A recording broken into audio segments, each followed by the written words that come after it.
So my work actually began in the New York City schools in 1968 when Dr. Martin Luther King asked our country a very pressing question that I think could be asked literally today.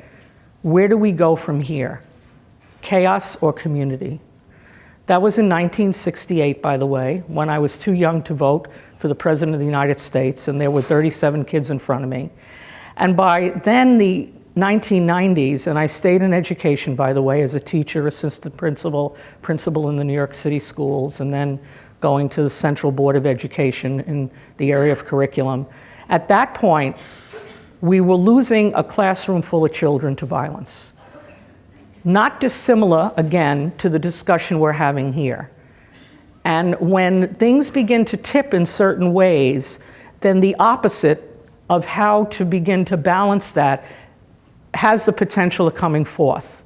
And so that is a significant thing that I was noticing as I was sort of preparing this.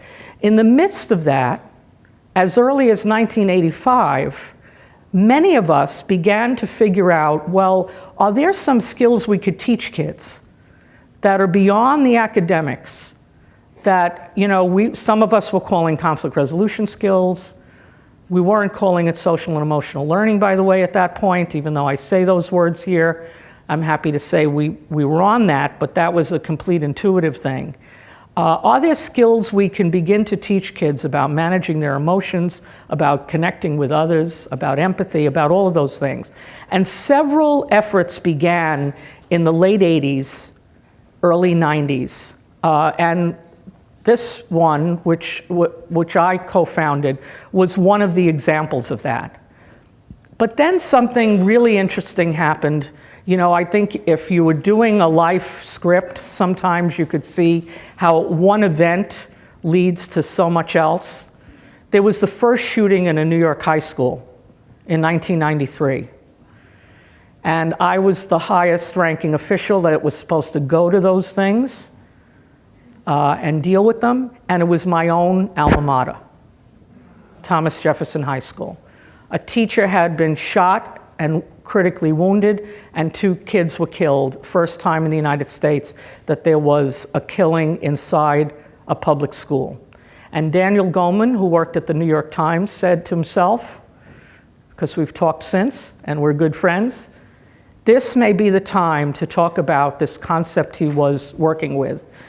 And he was calling it then emotional literacy, which began to then be emotional intelligence.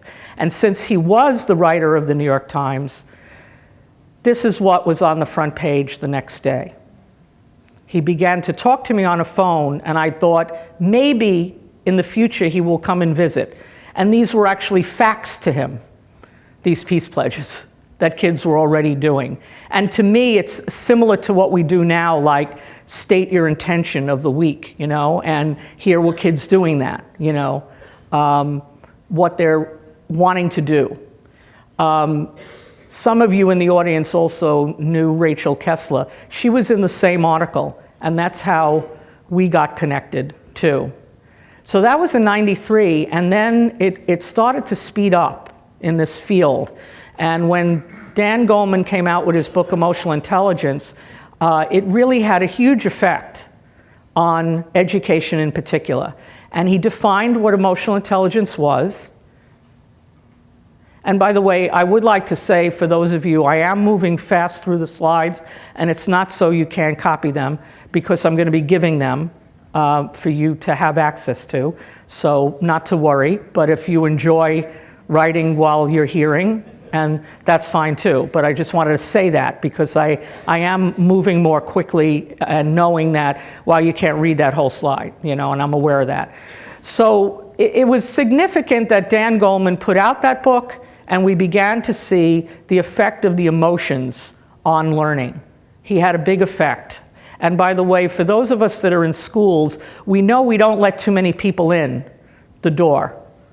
I mean, think about sort of school reform, and think about how few people are not educators. We've definitely let you in, John, already. And I think it's been a while since we've let somebody in. There's Howard Gardner, there's Dan Goleman. It's a very interesting thing when you notice. You know, we sort of wait almost for one of our own to rise up, and then it's okay to do, you know. So it's a very rare thing. And he had a deep effect because several of us began to come together as educators and say, well, what does that look like, emotional intelligence, if we were teaching kids that? And we came upon these competencies, and we began to say, you know, these competencies can form a foundation for these positive health outcomes. And in those days, we were saying academic achievement, but we didn't know it yet. We didn't really know it yet. Now we do. And by the way, this meta-analysis that I'm about to do with 2 slides is on the CASEL website, casel.org. So I'm going to sort of give you the highlights, but it was over 243 studies of programs that were directly meant to teach kids social and emotional learning. I'm hoping like within the next 10 years we're going to have such a meta-analysis for mindfulness. So there's a lot of connections between these 2 fields. And this is what we found out. We found out that certain things were improved that are extremely significant. And you could see on the top that the one of 11 percentile point gain on standardized test scores, it's exactly what schools want to hear. And so, you know, we are going to have to find the tools and the assessments that begin to show that. However, with the intervention of mindfulness, in honesty, it may take a little longer for it to appear in that way. Unless, by the way, we do a mindfulness-based intervention, as we do in many of our classrooms with our work, right before the test, which many of you are nodding, and kids know. And in some cases, kids put their pencils down and get into that place of awareness again, and change their physiology and pick up the pencil again, and realize that those 2 things are connected. We also have one study only, but it's a big one. Over 5,000 folks were in the original study, and they're being followed. And we see this, that the kids that had 2 years, at least 2 years of consistent social and emotional learning instruction in classrooms, this was school-based programs, we noticed that years later, decades later, this is what was the case.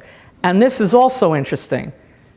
You know, we could make this argument, and we need to, that, you know, when we're starting to think that an Ivy League school is equal to a year in prison, I mean, we have to talk about that. We have to talk about the cost benefits of this.